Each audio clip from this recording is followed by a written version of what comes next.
recursos en la intercesión. Y al hablar de recursos, vamos a hablar de qué podemos usar o cómo es que nos basamos al interceder, ¿no? Qué cosas nos pueden ayudar a poder interceder mejor. Bien, entonces hay un versículo clave, 2 Corintios 10, 3, 5. Hermano Eber, por favor, ¿podría leerlo, por favor? Todo ese pasaje.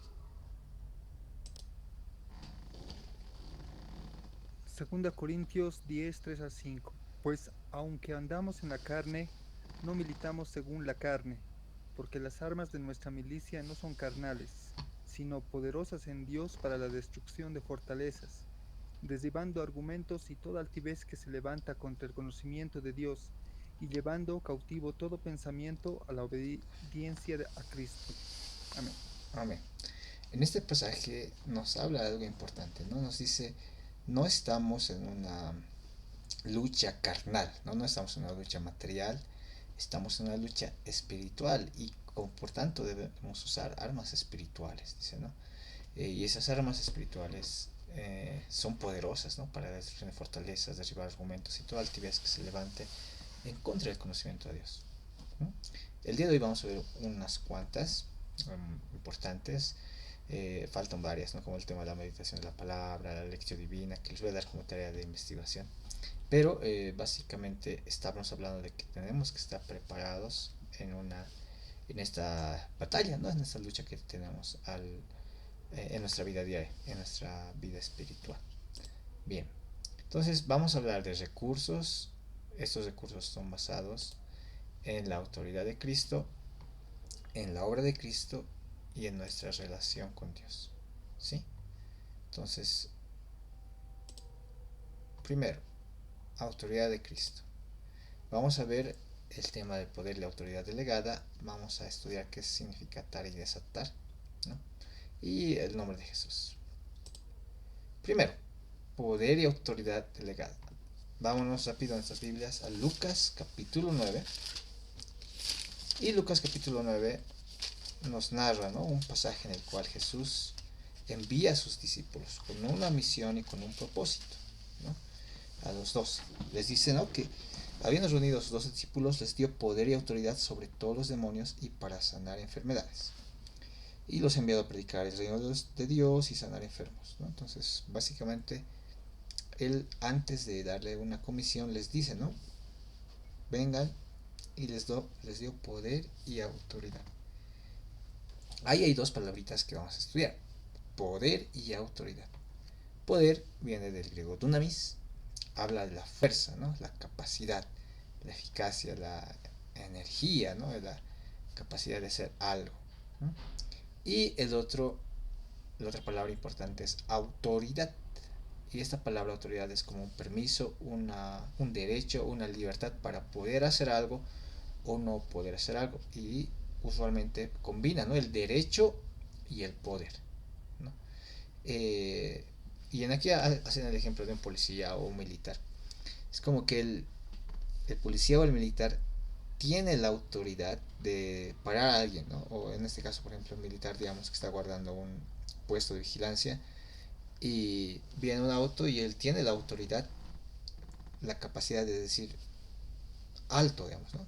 De que el auto pare o de que la persona pare, ¿no? Tiene una capacidad, tiene esa autoridad, puede, ¿no? Porque tal vez sea una misión específica y todo, ¿no? Le ha dado, digamos, el de resguardar ese camino.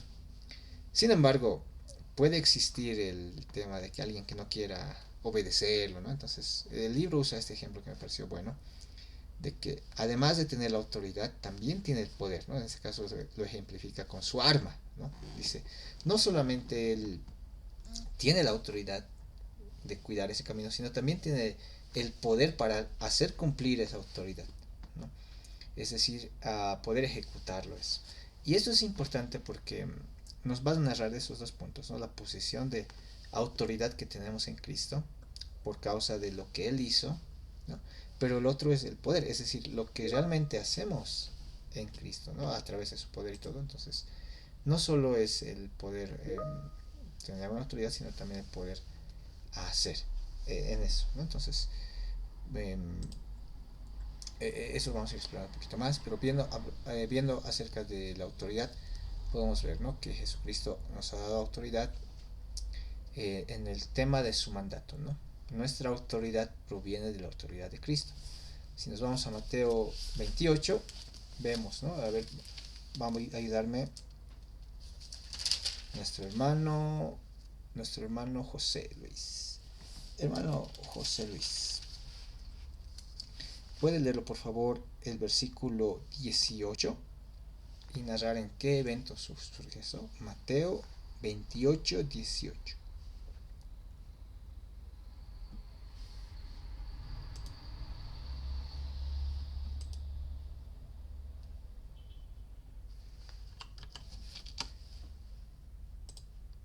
Y en el libro de San Mateo, capítulos 28, dijo, ¿no, pastor? 28, 18. 28 versos 18. Sí, dice, y Jesús se acercó y les habló diciendo, toda potestad me es dada en el cielo y en la tierra.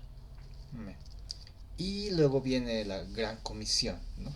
Entonces, ahí por ejemplo, Jesucristo está diciendo, yo tengo toda autoridad, toda potestad, ¿no?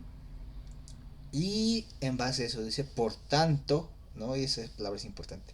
La autoridad y por tanto es como una unión, dice, ¿no? En consecuencia, como yo tengo la autoridad, yo también, dice, les digo a ustedes, vayan y hagan discípulos, ¿no? Entonces, el hecho de nuestra misma misión en la tierra viene a partir de la autoridad que nos ha dado Dios, ¿no?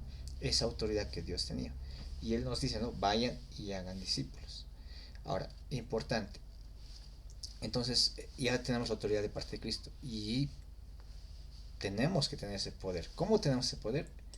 Aquí vamos a ver que existe primero un poder prometido, ¿no? Entonces, hermano David, por favor, ayúdenos con leyendo Lucas 24, 49.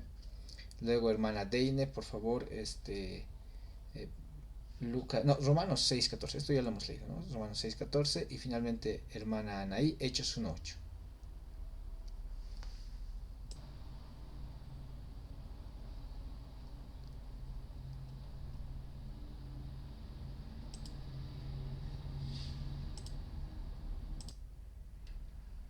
Está bien. Lucas 24:49 dice, ahora enviaré al Espíritu Santo, tal como prometió mi Padre, para que quédese aquí en la ciudad hasta que el Espíritu Santo venga y nos llene con el poder del cielo. Bien. En Lucas 24, Lucas, ¿por quién fue escrito Lucas, hermano David? Digo, ya está muy redundante. ¿Por quién fue escrito Hechos?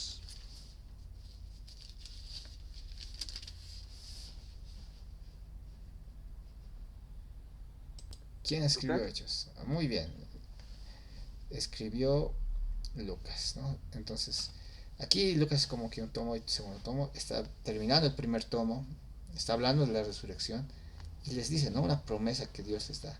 Les dice, yo voy a enviar una promesa, ¿no? Esperen, quédense ahí, quédense en ese lugar hasta que yo les dé el poder de lo alto. Entonces, hay un poder que ha sido prometido, ¿no? Ahí en la resurrección de Jesús. Hemos visto que en Lucas 9:1 había les ha dado poder y más adelante dice, ¿no? Autoridad sobre los demonios y para ¿Podría sanar calificarlo, enfermedades. por favor? Espera, mandas. A las 6:37. Y luego vemos, ¿no?, que Jesús les ha dado el poder sobre los enemigos, dice, ¿no? Para sanar enfermedades y para echar fuera demonios. ¿No? También Dios nos ha dado poder sobre el pecado. ¿No? Hermana Deine, por favor. Claro, así dice la palabra de Dios. El pecado ya no es más su amo, porque ustedes ya no viven bajo las exigencias de la ley. En cambio, viven en la libertad de la gracia de Dios. Amén. Amén. Entonces dice, ya no se va a enseñorear el pecado de ustedes, ya no va a tener dominio, ya no es su amo, ya no tiene poder sobre ustedes. Ahora ustedes están bajo la gracia. Entonces, ya no vivimos bajo el poder del pecado, ¿no? Tenemos la capacidad de poder vencer al pecado en Cristo, en lo que Él ha hecho por su gracia. ¿No? Y finalmente, Hechos 1:8, hermana Anaí. Amén, pastor, dice, pero recibiréis poder cuando haya venido sobre vosotros el Espíritu Santo, y me seréis testigos en Jerusalén, en toda Judea, en Samaria y hasta lo último de la tierra. Amén. Entonces ahí nos mencionan, ¿no? Ese poder prometido está reiterando lo que ha dicho un poco en Lucas 24, pero está especificando para qué es ese poder. En este caso dice para que seamos testigos de Dios en Jerusalén, Judea, Samaria y hasta la última de la tierra. Entonces tenemos el poder de Dios y ese poder ha sido entregado esa promesa ha sido cumplida en Hechos 2 y por extensión ya ha sido cumplida para todo creyente, ¿no? Entonces en Efesios nos habla de que hemos sido sellados con el Espíritu Santo de la promesa, que ya vive y mora en nosotros Dios. Entonces tenemos el poder y no solamente tenemos como que la misión de Dios que nos ha dado la autoridad de decir vayan y hagan, sino también tenemos el poder, la capacidad, no por nuestra propia fuerza, sino por la fuerza que Dios mismo pone en nosotros al vivir y habitar en nosotros. Y eso es lo que obra, ¿no? Es lo que hace que podamos tener una oración y una intercesión eficaz. ¿Amén? Bien. Sigamos, hablando de atar y desatar. A ver, aquí se mencionan dos versículos, dos pasajes. El primer pasaje, Mateo 12, 28, 29. Hermano Eber, ¿puede leerlo, por favor?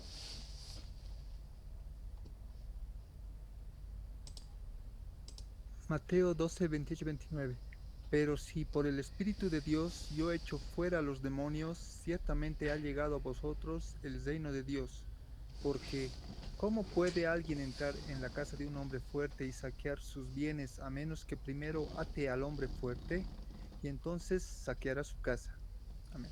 Amén. Entonces aquí estamos hablando en el contexto de que Jesús está con los fariseos y los fariseos decían, este Jesús echa demonios porque es del diablo, por Belcebú echa demonios. Y ahí está la blasfemia del Espíritu Santo, es terrible, ellos rechazan la autoridad de Jesús. Y Jesús le dice, no, no, una casa divina no puede permanecer junta. Pero si yo echo espíritu, por el Espíritu de Dios echo demonios, entonces ha llegado el reino de Dios. Le está diciendo, no, dense cuenta, yo tengo ese poder sobre esos demonios, esa autoridad, ¿no?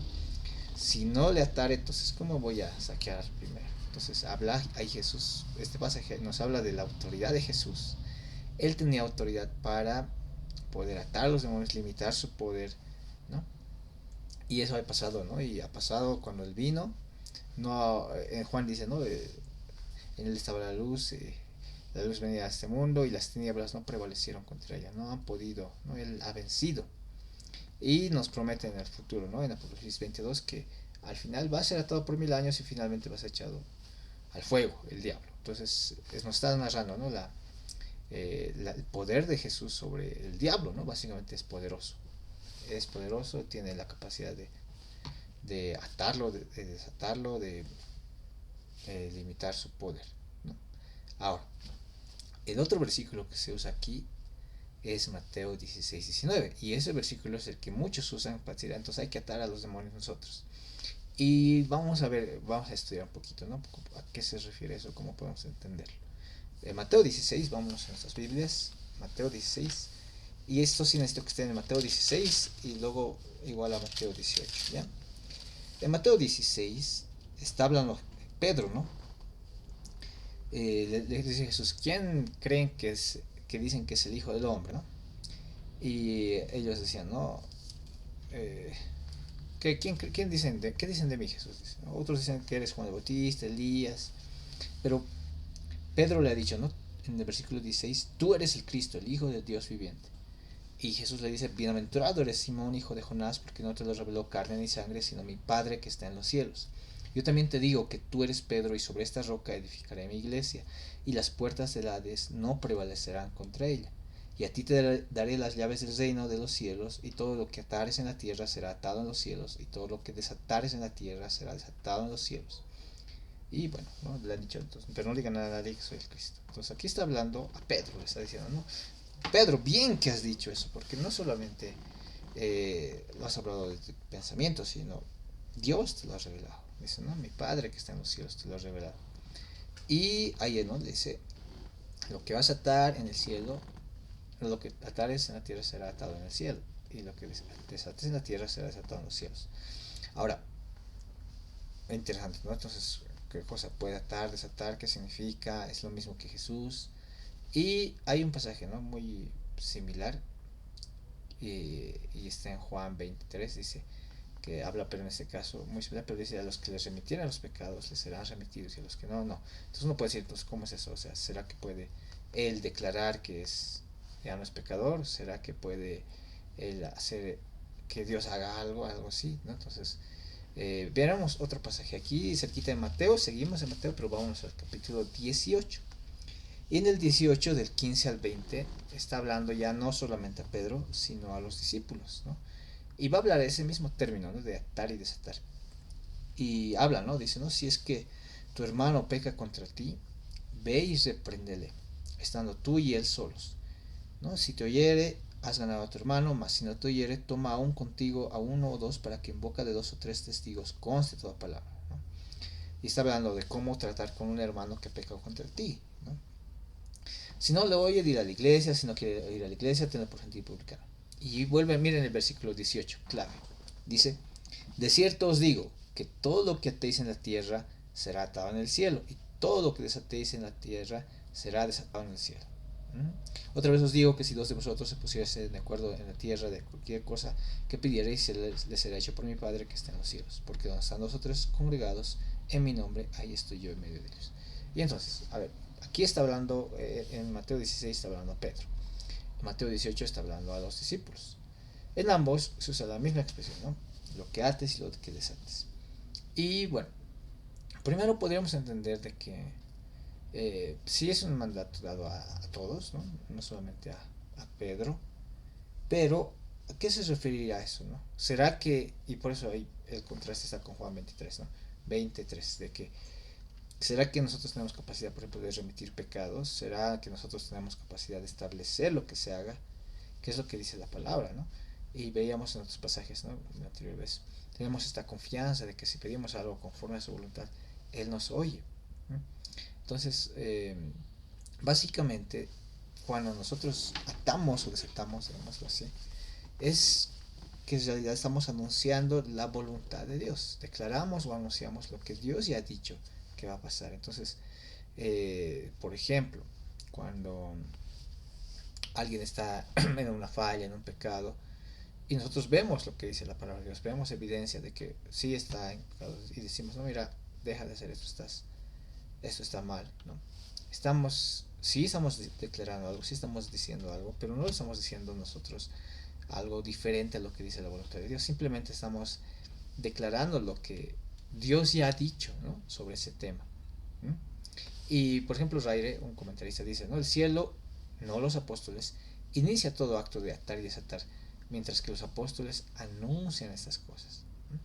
Entonces, aquí nos dice eso, ¿no? En el caso del tratar con el hermano que está caído, ¿no? Si que todo lo que atéis en la tierra será todo en el cielo. Entonces, en este caso, por ejemplo, si perdona o algo, tiene que hacer ¿cómo se puede decir? Tiene que ser un proceso, ¿no? Primero lo va, le dice con su hermano, con la iglesia, y al final dice, no, mira, no quiere, entonces fuera. Y justamente está estableciendo una restricción, quizás quitando una restricción en el otro caso, pero eso no lo hace basado en su poder o en algo, sino y esa es la clave, ¿no? Está basado en la autoridad de Cristo, siempre va a estar basado en la autoridad de Cristo. Entonces, si está basado en la autoridad de Cristo, básicamente es replicar lo que Jesús ha dicho, ¿no? Es decir lo que Él ha dicho y declarar lo que Él ha dicho, ¿no? Entonces, cuando decimos que atamos o desatamos, más se refiere a anunciar y declarar lo que Jesús ya ha hecho, ¿no? Y aquí en Mateo 12 sí habla de lo que Jesús hizo, ¿no? Y dice que ató al hombre fuerte para saquear su casa. Él ya ha vencido al enemigo, no es que el enemigo tiene más poder sobre Jesús, ¿no? Jesús ha vencido ya. Y nosotros cuando oramos y cuando intercedemos, anunciamos eso, decimos, ¿no? Señor, tú ya has liberado, tú ya has prometido en tu palabra que los que creen serán libres, que conoceremos la verdad, que conocemos a ti y esa verdad nos va a hacer libres. No hay algo que podamos nosotros por nosotros mismos hacer, pero sí declaramos lo que Dios ya ha dicho y lo que Dios ya ha hecho en su palabra, ¿no? Entonces eso, por favor, hay una confusión, ¿no? Porque si lo leen solamente el libro dice, como Jesús ha atado al hombre fuerte, también nosotros tenemos que atar, ¿no? Y directamente dicen, entonces hay que atar o desatar. Y en cierta parte sí, pero no es que nosotros estamos atándolo, sino simplemente estamos declarando el poder y el gobierno de Dios sobre todo, ¿no? Es Dios quien ya ha vencido, es Dios quien ya ha atado al enemigo, es Dios que ya ha vencido, ¿no? Entonces en Él está nuestra confianza, en Él está nuestro poder y de Él viene nuestra autoridad. ¿Bien? Eso en este punto de atar y desatar. Ahora, el otro punto, el nombre de Jesús, ¿no? En el libro hay una tarea bien bonita, lo van a leer por favor, son varios títulos de Jesucristo, ¿no? Y algo que hay que entender también es justamente eso, ¿no? Viene esto de nuestra autoridad, esta autoridad o esta capacidad viene de la autoridad de Cristo, ¿no? Y hay varios versículos, Juan 14:14 dice, ¿no? Si piden alguna cosa en mi nombre, yo lo voy a hacer. En ese día no me van a preguntar nada, pero yo les digo que lo que pidan al Padre en mi nombre, Él los lo va a dar, ¿no? Esas señales van a seguir a los que creen. Dice, ¿no? En mi nombre echarán fuera demonios, hablarán nuevas lenguas, tomarán serpientes en las manos y si llegarán a beber cosas venenosas no les dañará, ¿no? Van a sanar enfermos. Básicamente nos está diciendo algo bien importante que está reiterando, ¿no? El nombre de Jesús habla de su autoridad, habla de su fama, habla de su señorío, ¿no? Él es nuestra fuente de autoridad. Si es que nosotros pedimos algo, no lo pedimos en nuestro nombre, lo pedimos en el nombre de Jesús, como si fuéramos nosotros Él. Es como cuando un padre envía a su hijo, ¿no? Y le dice, mira, le vas a decir a la tienda que me dé tal cosa. Y el niño puede ir a la tienda y decirle, dame. Y la tienda va a decir, pero ¿por qué? ¿Qué pasó? Pero si el niño dice, mi papá dice que le des, él está yendo en el nombre de su papá, está yendo como si fuese su papá. Entonces nosotros vamos de esa manera, no somos embajadores en nombre de Cristo, estamos representando a Jesús en el sentido de pedir en su nombre, pedir en su voluntad, decir, mira, gracias a lo que Jesús hizo, pido esto, necesito esto, por lo que Jesús hizo, por su justicia, por su autoridad, pedimos como si fuéramos Él, ¿no? Es como que, Señor, no a mí, sino a Jesús, ¿no? Que Dios no nos vea a nosotros, sino nos vea a Jesús, para poder conceder también esas peticiones, ¿no? Y ese es un nombre, el nombre de Jesús es un nombre sobre todo nombre, ¿no? No es un simple ser humano, no es simplemente alguien que solamente era un buen maestro, sí fue un 100% humano, pero fue 100% Dios, y se ha demostrado con su resurrección, ¿no? Dice en Filipenses 2, ¿no? Desde el 5 dice, ¿no? Que es sentir que hubo en Cristo, el cual siendo forma de Dios, nacimos a ser igual a Dios, que se despojó a sí mismo. Entonces dice, ¿no? Que ha muerto, pero también a este dice, como fue obediente, Dios le exaltó hasta lo sumo y le otorgó un nombre que es sobre todo nombre, ¿no? Y dice, para que en el nombre de Jesús se doble toda rodilla de lo que está en los cielos y en la tierra y debajo de la tierra, y toda lengua confiese que Jesucristo es el Señor, para la gloria de Dios Padre, ¿no? Entonces, Jesús es el Señor, Jesús ha vencido, Jesús, dice, es el nombre sobre el cual toda rodilla se dobla, ¿no? Entonces, cuando nosotros oramos e intercedemos, si bien alguna vez va a tocar reprender o algo, siempre va a ser en el nombre de Jesús. Por eso los ángeles decían, ¿no? Que el Señor te reprenda, ¿no? Porque al final ante Él se dobla toda rodilla, ante Él se dobla toda lengua confiesa su poder y su gloria. Entonces siempre cuando vamos a orar y interceder tenemos que ir a Jesús.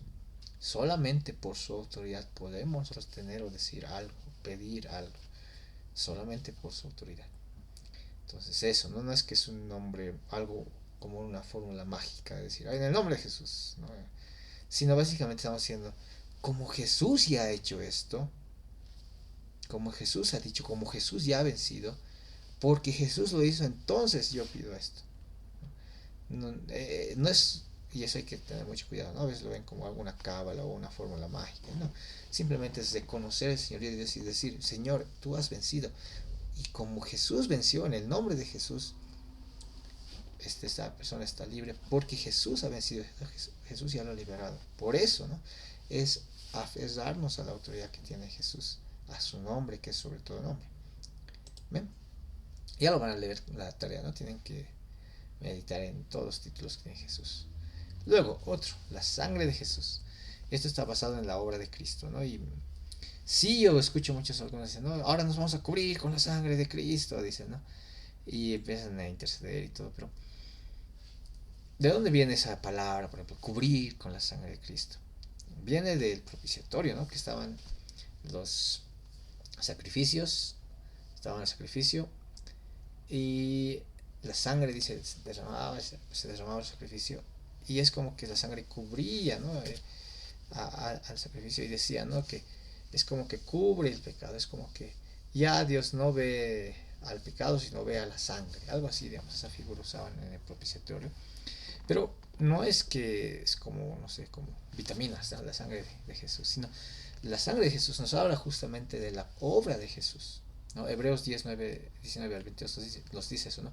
Así que hermanos, teniendo plena confianza para entrar al lugar santísimo por la sangre de Jesús, por el camino nuevo y vivo que Él nos abrió a través del velo, es decir, su cuerpo, y teniendo un gran sumo sacerdote, ¿no? Que sobre la casa de Dios, acerquémonos con corazón sincero, plena certidumbre de fe, purificados los corazones de mala conciencia y lavados los cuerpos con agua pura.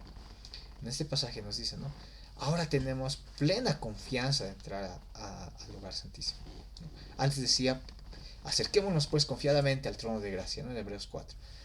Aquí nos dice, tenemos la confianza de entrar por la sangre de Jesús. ¿A qué se refiere eso? Por eso a veces es incorrecto decir, nos cubrimos con la sangre de Jesús. En realidad nosotros, al poner nuestra fe en Cristo, ya estamos cubiertos por la sangre de Cristo. Y eso no es que nos da algún poder extra o algo, sino simplemente es que nos declara justos delante de Dios, nos salva. O sea, ese acto de poner nuestra fe en Jesús es justamente el cubrirnos por la sangre de Jesús, es decir, que ya Dios cuando nos ve a nosotros no ve nuestro pecado, no ve nuestra maldad, no ve nuestra naturaleza pecaminosa, sino ve el sacrificio perfecto de Cristo. Como Él ya ve el sacrificio perfecto de Cristo, nosotros podemos entrar confiadamente, ¿no? Al lugar santísimo, podemos entrar a Él directamente, nos podemos acercar, y aquí habla, ¿no? De corazón sincero, plena certidumbre de fe, y esto habla justamente de lo que vamos a ver después, del poder relacionado a nuestra relación con Dios, ¿no? O sea, si bien Jesús nos ha limpiado, también tenemos que nosotros tener una relación con Dios. No es que, bueno, como Jesús lo hizo, entonces puedo hacer lo que quiera, puedo vivir mi vida de cualquier manera, pero Jesús ya hizo la obra, entonces puedo hacerlo yo. Que hay, eso es el hipercalvinismo, ¿no? Ya Jesús hizo la obra, entonces ¿para qué voy a hacer nada? ¿No? Pero sí, gracias a que Jesús nos ha salvado, nos ha perdonado, podemos entrar al lugar santísimo, ¿no? Podemos entrar a través de su sacrificio y podemos pedir ayuda a Dios. Igual en Hebreos 9:12 dice, ¿no?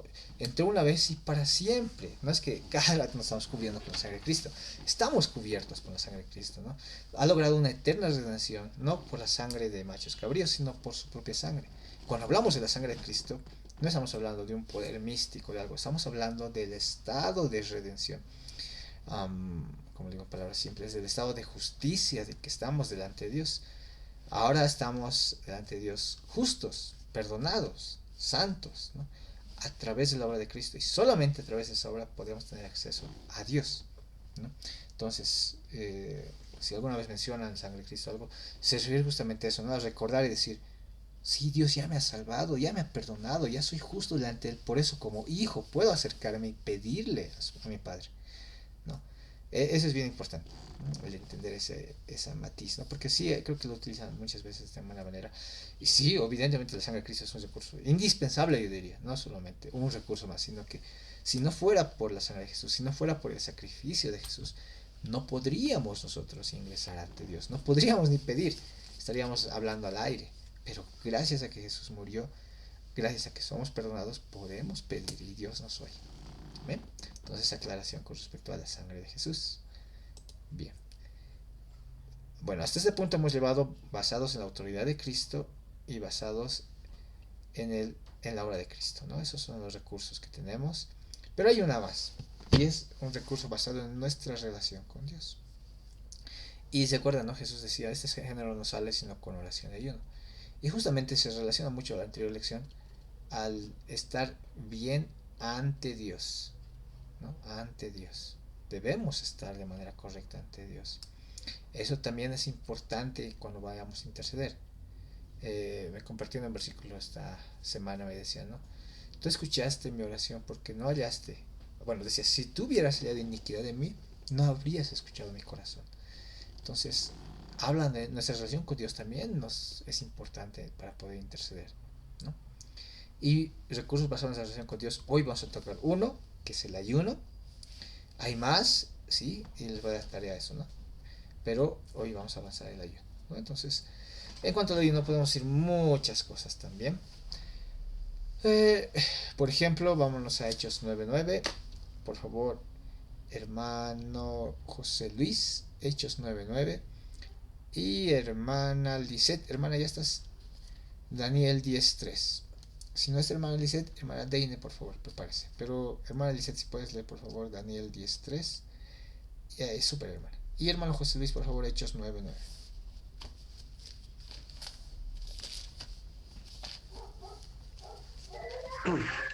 Amén. Palabra del Señor dice así, Hechos capítulos 9, versos 9. Donde estuvo 3 días sin ver y no comió ni bebió. Amén. ¿De quién estamos hablando? Palabra del Señor. ¿De qué personaje está hablando ahí? A ver, léalo, léalo. Saulo, pues, Saulo, ¿no? Previo, antes de que se llama Pablo, pues, Saulo. Estamos hablando después de su conversión. Dice que después de su conversión se ha quedado ciego, ¿no? Y ha ido a una casa, ¿no? A la casa. Ahí estaba en una casa y le busca luego a Ananías, Dios se llama Ananías. Pero antes de eso, aquí notamos lo que estaba haciendo Saulo, ¿no? Él estaba ayunando en ese tiempo, ¿no? Dice, no, estuvo 3 días y no ha comido ni ha bebido, ¿no? Entonces, ha tenido un ayuno total, se podría decir, ¿no? Ahora, ¿qué dice en Daniel 10:3? Hermana Lisette.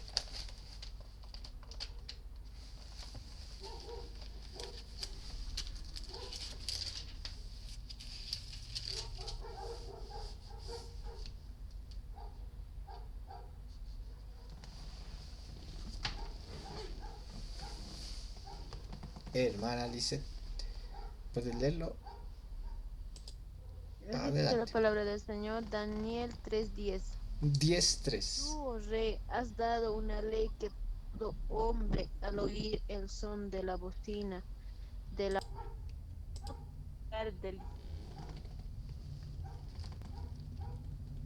No comí manjar delicado, ni entró en mi boca carne ni vino, ni me ungí con ungüento hasta que...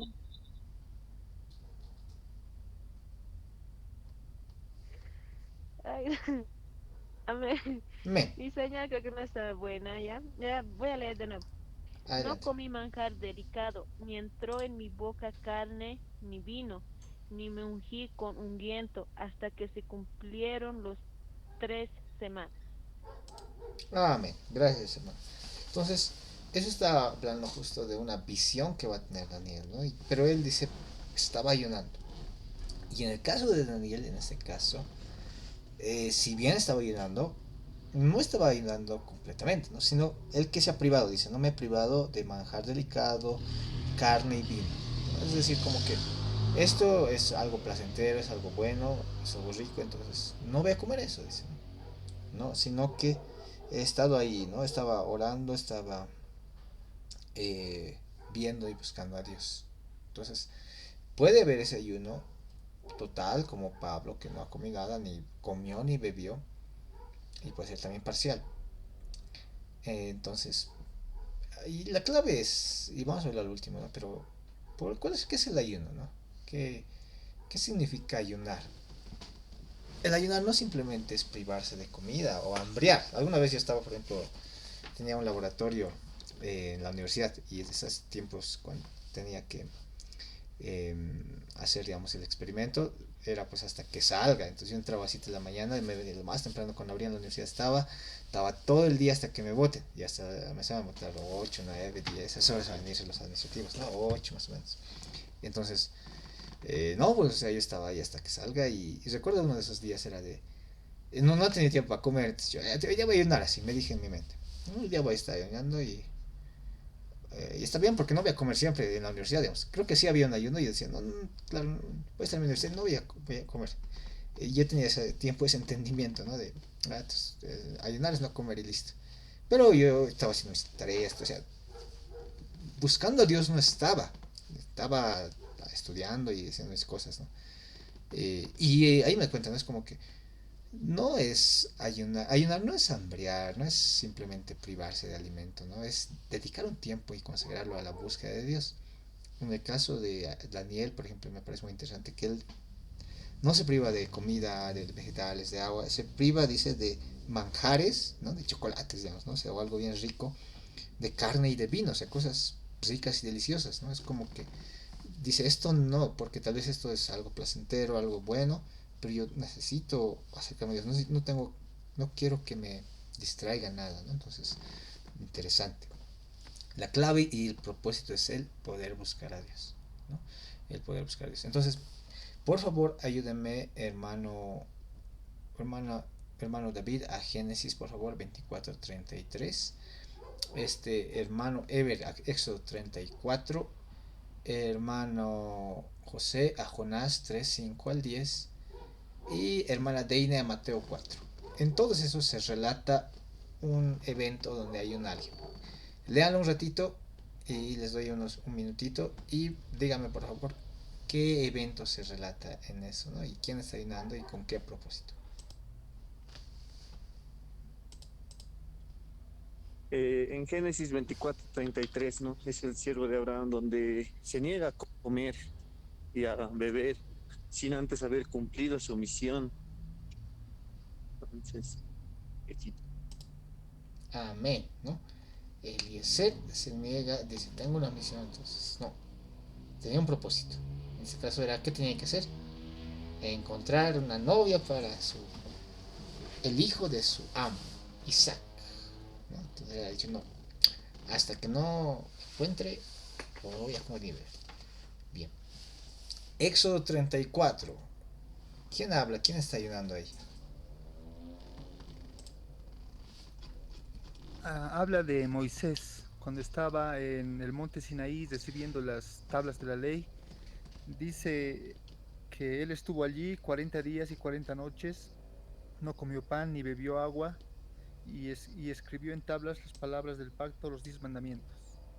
Amén, ¿no? Entonces, imagínense, él estaba en un encuentro con Dios y yo pienso que Dios le ha sustentado, ¿no? Para que él pueda no comer ni beber y ha estado 40 días y 40 noches. Es un número tan interesante que también se repite después. Bien, gracias hermano. A ver, ¿qué pasó en Jonás 3:5, 10?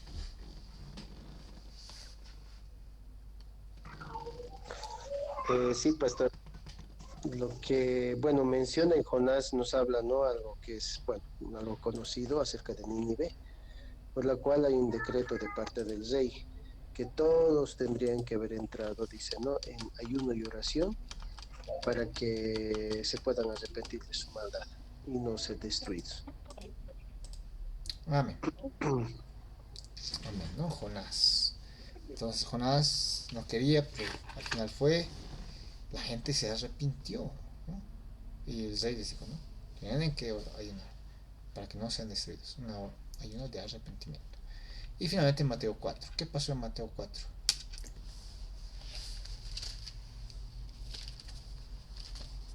Mm, bien, se ve ahí el ayuno que hizo Jesús para inicio de su ministerio, cuando fue al desierto a ayunar 40 días y 40 noches, y también se ve ahí que,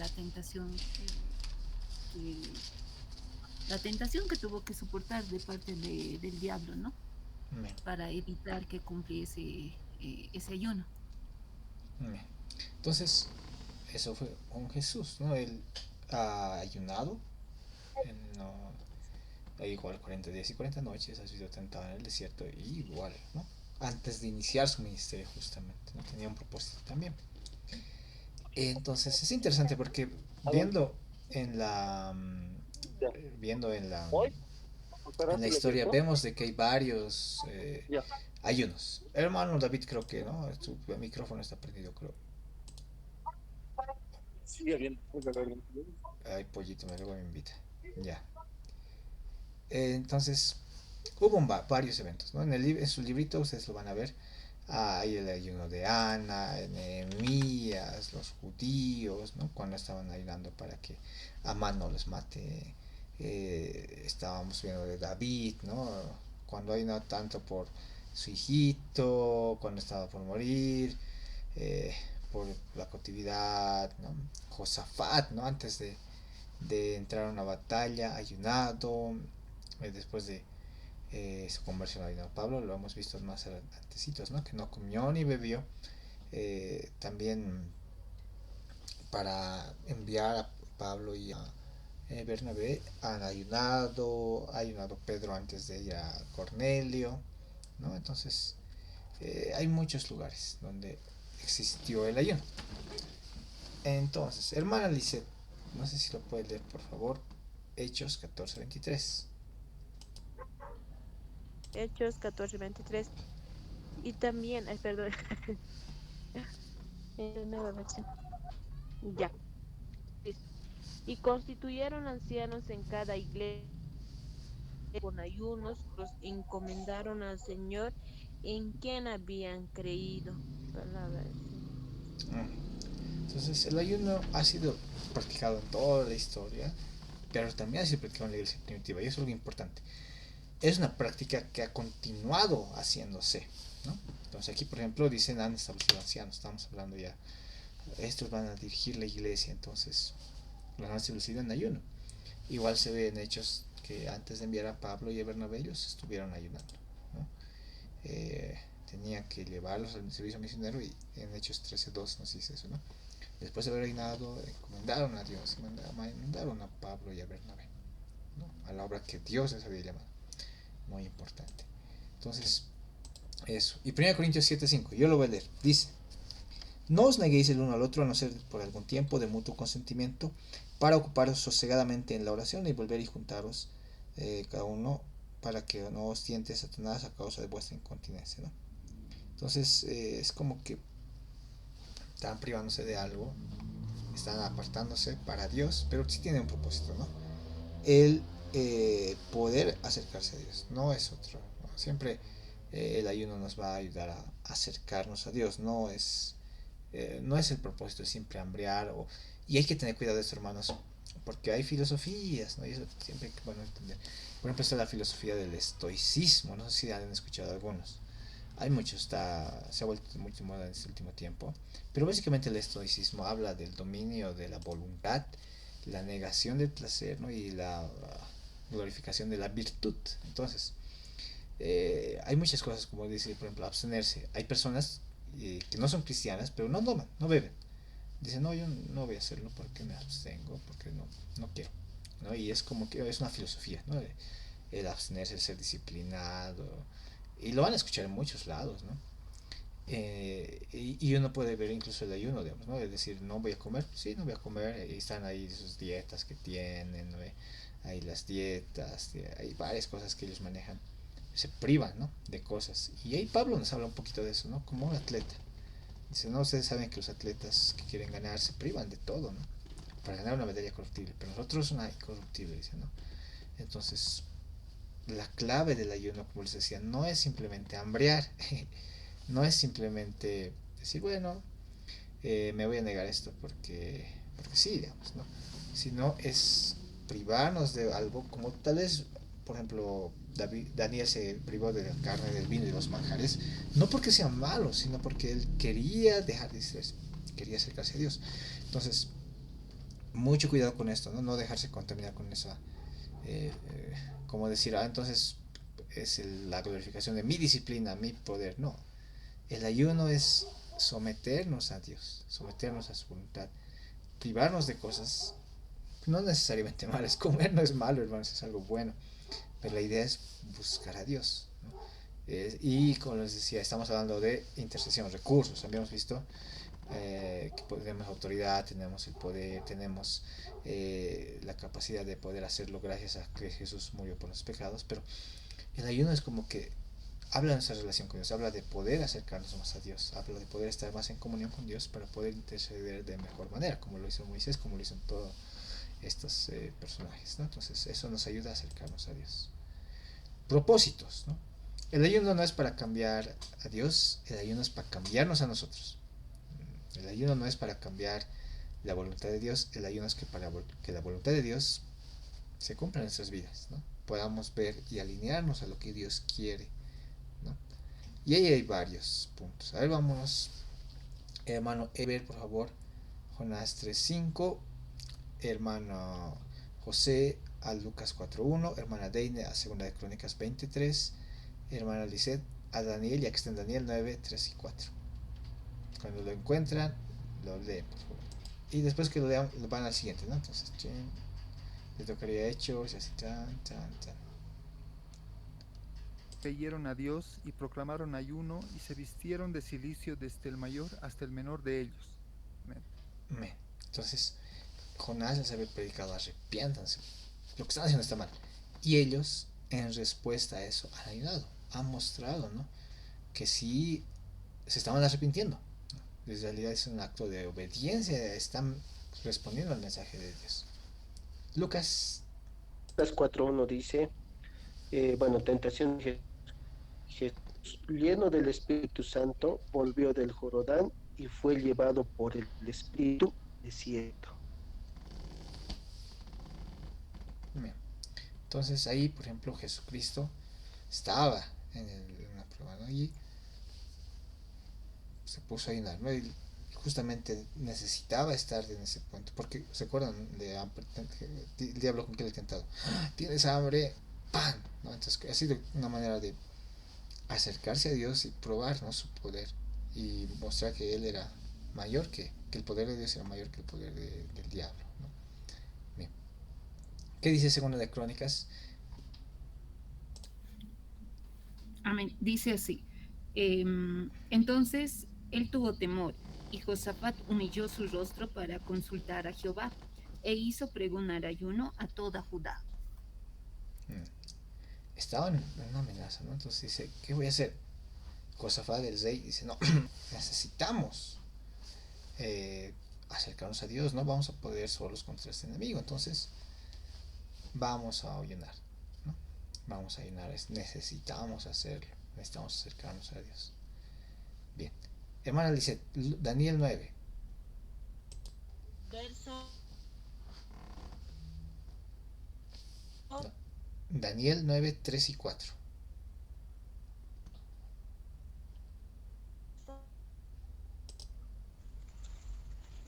9:4. Así sepa el Señor. Oré a Jehová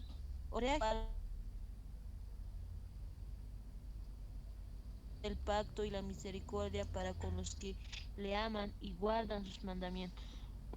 Amén. Ese es el 4. El 3 dice: y volví mi rostro a Dios el Señor, buscándole en oración y ruego, en ayuno, silicio y ceniza, ¿no?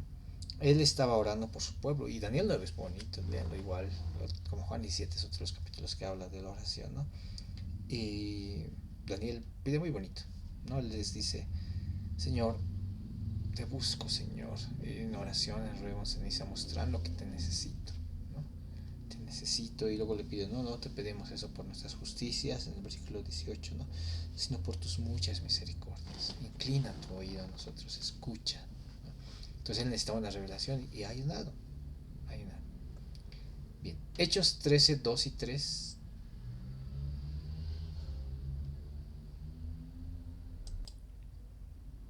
La palabra dice: ministrando estos al Señor y ayunando, dijo el Espíritu Santo: apartadme a Bernabé y a Saulo para la obra a que los he llamado.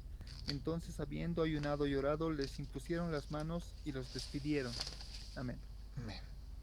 Estaban viendo, ¿no?, qué vamos a hacer, y justo estaban en el servicio, en ayuno, y han dicho: no, ¿a quién vamos a enviar? Y había varios. Entonces enviaron a ellos, ¿no?, Pablo y Bernabé, antes de tomar decisiones.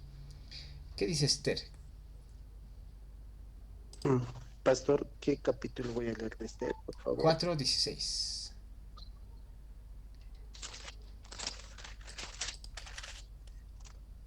Bueno, Esther 4:16 dice: ve y reúne a todos los judíos que se hallan en Susa y ayunad por mí, y no comáis ni bebáis en 3 días, noche, y yo también con mis doncellas ayunaré igualmente, y entonces entraré a ver, aunque no sea conforme a la ley, y si perezco, que perezca. Palabra del Señor. Amén. Entonces ahí Esther iba a entrar a pedir, ¿no? y va a morir porque la ley decía eso, ¿no? Y ellos eran muy estrictos en la ley, pero dicen, no, oren para que ayunen y oren para que puedan entrar. Y mis doncelles igual vamos a estar ayunando. Entonces, si van a hacer una petición especial, ya no lo hago. Recuerden, siempre tiene un propósito. El ayuno tiene un fin. No es ayudar por ayunar, ¿no? Entonces, vamos con fin. Marcos 9:29.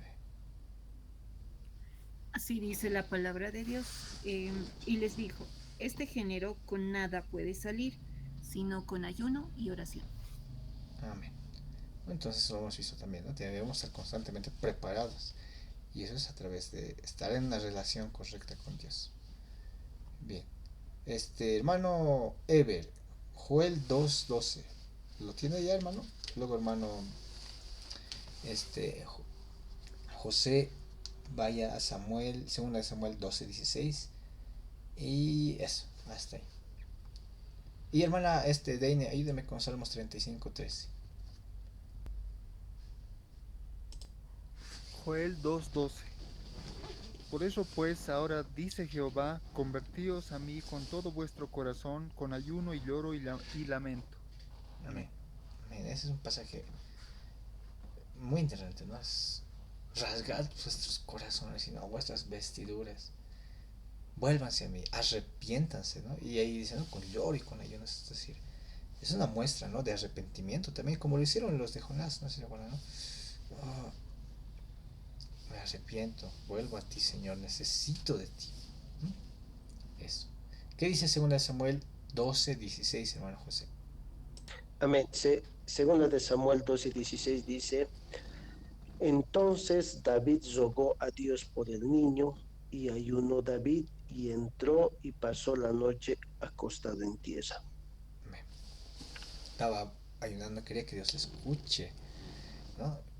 Y sí, Dios escuchó, pero le ha respondido con algo que diferente a lo que él tenía la expectativa. Pero sí, o sea, él decía, no quiero que me escuches, voy a ayunar, no voy a hacer. Entonces era una forma de acercarse a Dios, ¿no? Decir, mira, Señor, necesito que me escuches. ¿Y qué dice Salmos 35:13, hermana Deine? Dice así la palabra de Dios. Pero yo, cuando ellos enfermaron, me vestí de cilicio, afligí con ayuno mi alma y mi oración se volvía a mi seno. Amén. Entonces, afligí mi alma, es como para decir, necesito, como decía Juan Bautista, ¿no? Que yo mengüe y él crezca, ¿no? Necesito dejar de pensar en mí y pensar más en que él se glorifique. ¿No? Bien, estos dos últimos los vamos a ver despuesitos. Bien. Ahora, hay dos tipos de ayunos también. O sea, hay varias, pues, taxología hablando. Hemos visto que puede ser total o parcial. En este caso también puede ser público o privado. Cada uno tiene sus características. El público, por ejemplo, está como lo de les dice, ¿no? En Joel 2:15, tocad la corneta en Sion, pregonad ayuno, convocad a la asamblea. Dice, ayunaremos, necesitamos ayunar para que Dios nos muestre voluntad. Hemos visto en Jonás, han ayunado, Rey ha dicho, vamos a ayunar todos, ¿no? Es lo que también hacemos en las iglesias, ¿no? Cada primer domingo generalmente ya se proclama ayuno y oración ese día, ¿no? Y estamos en la iglesia todo el día ayunando.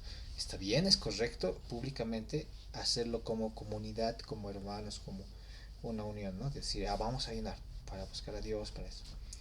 Pero algo importante que también existe es también el ayuno privado, ¿no? El ayuno privado. Y en Mateo 6 nos habla acerca de la oración, el ayuno, de las ofrendas, ¿no? Dice, esto que es privado, bueno, esto que es personal debe ser privado, dice, ¿no? Hazlo tú. Y en este caso, en Mateo 16 dice, ¿no? Cuando ayunéis, no os hagáis los descaídos, no demuden sus rostros, dice la Reina Valera, ¿no? Como los hipócritas que descuidan su apariencia para mostrar a los hombres que ayunan.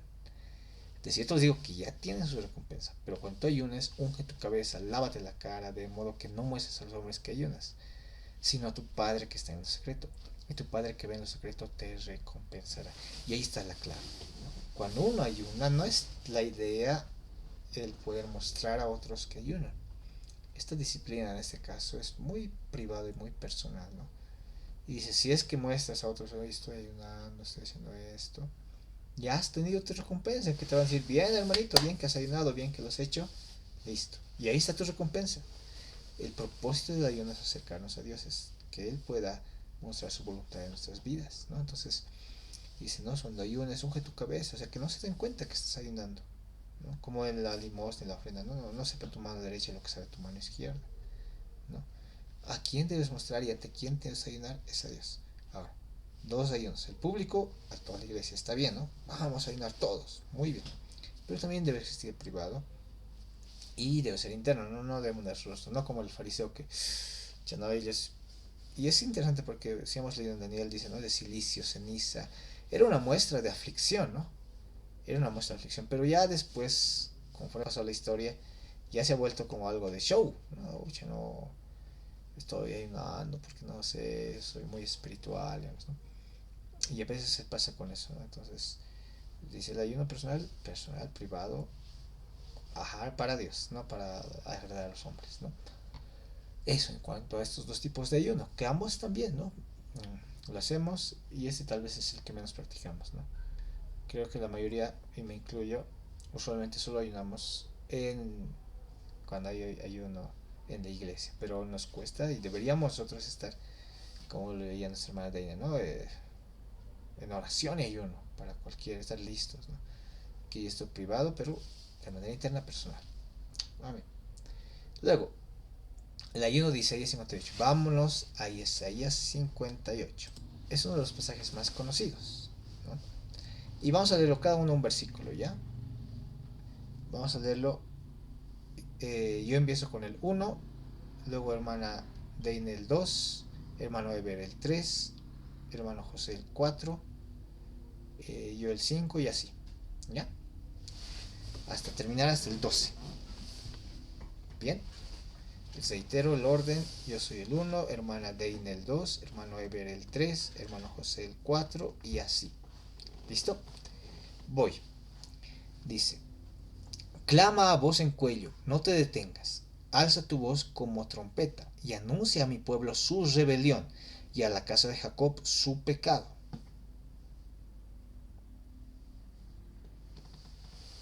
Hermana Deine. Me perdí, perdón, Isaías. Ok, a ver, volvemos a leer entonces. Yo empiezo, luego hermana Deine, luego hermano Eber y luego hermano José. Dice: el verdadero ayuno. Clama a voz en cuello, no te detengas. Alza tu voz como trompeta y anuncia a mi pueblo su rebelión y a la casa de Jacob su pecado. Que me buscan cada día y quieren saber mis caminos, como gente que hubiese hecho justicia y que no hubiese dejado la ley de su Dios. Me piden justos juicios y quieren acercarse a Dios. ¿Por qué dicen, ayunamos y no hiciste caso? ¿Humillamos nuestras almas y no te diste por entendido? He aquí que en el día de vuestro ayuno buscáis vuestro propio gusto y oprimís a todos vuestros trabajadores. Bien, ¿de qué les sirve ayunar si siguen con sus peleas y riñas? Con esta clase de ayuno nunca lograrán nada conmigo. Ustedes se humillan al hacer penitencia por pura formalización. Inclinan la cabeza como cañas en el viento. Se visten de tela áspera y se cubren de cenizas. ¿A eso le llaman ayunar? ¿Realmente creen que eso le agrada al Señor? No, esta es la clase de ayuno que quiero. Pongan en libertad a los que están encerrados injustamente. Alivien la carga de los que trabajan para ustedes. Dejen en libertad a los oprimidos y suelten las cadenas que atan a la gente. No es que partas tu pan con el hambriento y a los pobres errantes albergues en casa, que cuando veas al desnudo lo cubras y no te escondas de tu hermano, entonces nacerá tu luz como el alba y tu salvación se dejará ver pronto, e irá tu justicia delante de ti, y la gloria de Jehová será tu retaguardia. Entonces invocarás y te oirá Jehová, clamarás y te dirá él: heme aquí, si quitares de en medio de ti el yugo, el dedo amenazador y el hablar vanidad. Amén.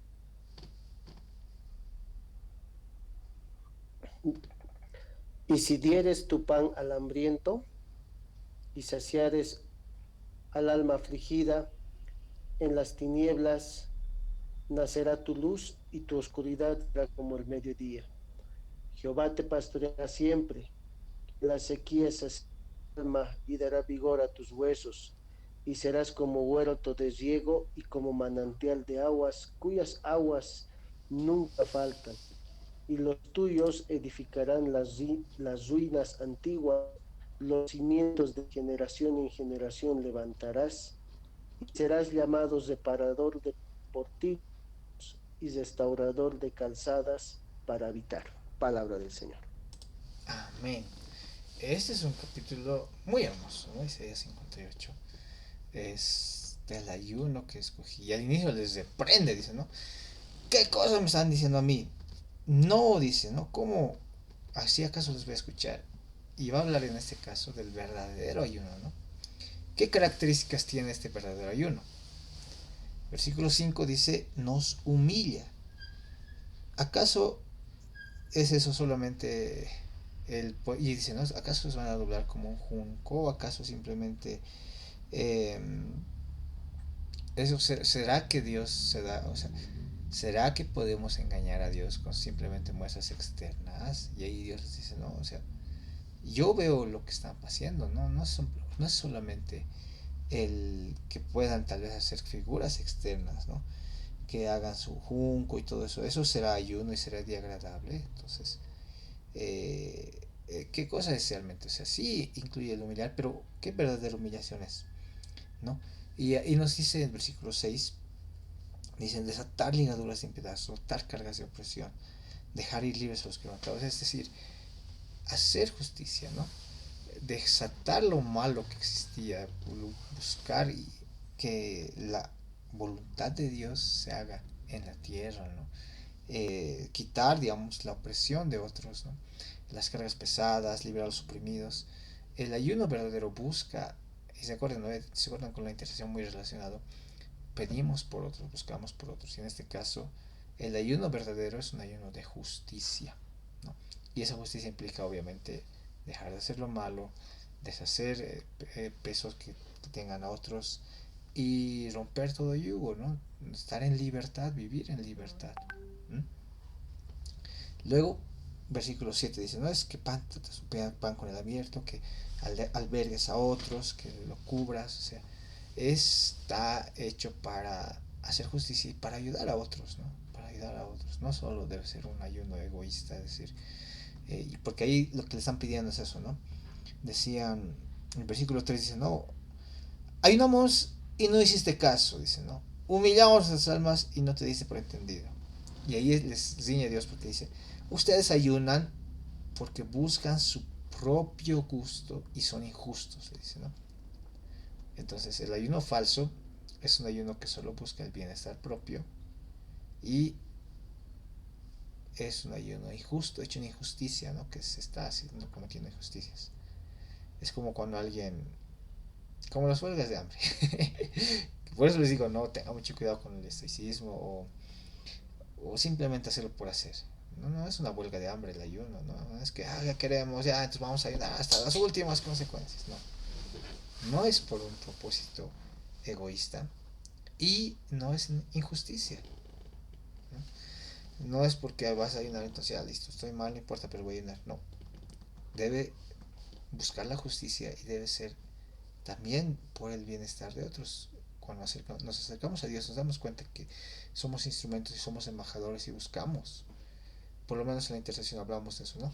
Orar por otros, pedir por otros, ¿no? Ahora, ¿cuáles son los resultados? ¿No? Nos da guía Dios, el 8 al 10 dice, ¿no? La luz como el alba, tu salvación será pronto, tu Jehová irá cerrar tu retaguardia, tu justicia delante de ti, ¿no? Entonces Dios va a estar contigo, Dios va a abrir, como dice, ¿no? Confía en Dios y Él va a enderezar tus veredas, va a hacer que tú camines de una manera correcta, ¿no? Y cuando invoques, Dios te va a escuchar, dice, ¿no? Si dejas de hacer lo injusto, si compartes, dice, no, va a haber esa luz, ¿no? Nacerá tu luz y tu oscuridad será como el mediodía. Entonces dice, ya no va a haber más oscuridad en ti. Y eso cómo se ha reflejado justamente en Jesús. Juan 1 dice, ¿no? La cruz verdadera venía al mundo. El mundo en él estaba, el mundo por él fue hecho, pero el mundo no le conoció. Pero luego dice, ¿no? Ahora ustedes, Jesús ha dicho, no, yo soy la luz del mundo, pero luego nos dice, ahora ustedes son la luz del mundo. Somos luz del mundo, tenemos la luz porque tenemos a Jesús, ¿no? Eso se ha ido reflejando, ¿no? Pero viene desde ahí, dice ahí, nos habla, ¿no? La luz, solo, tu oscuridad será como medianoche, como mediodía, ¿no? Luego en el 11 nos dice, no, Jehová va a pastorear tu alma, te va a secar. Tú, no, en las sequías vas a saciar tu alma, va a dar vigor a tus huesos, va a ser como huerto de río, como manantial de aguas cuyas aguas no faltan. Nos va a dar dirección, nos va a dar provisión y nos va a dar vitalidad. Va a ayudarnos, nos va a pastorear, nos va a dirigir hacia donde tenemos que ir, ¿no? En nuestro problema, en nuestra dificultad, nos va a fortalecer, nos va a dar provisión y va a renovar nuestras vidas, ¿no? Dice, serás como huerto de río, como manantial de aguas.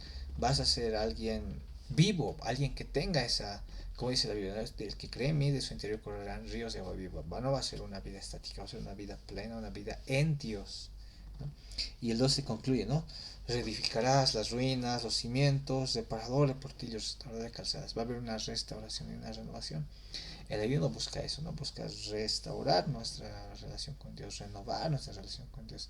Y por consiguiente también al pedir por otros, el poder buscar eso, ¿no? Que Dios, como dice en 2 Corintios 5, tenemos el ministerio de la reconciliación en el cual buscamos. En nombre de Dios les pedimos, les rogamos, reconciliados con Dios, ¿no?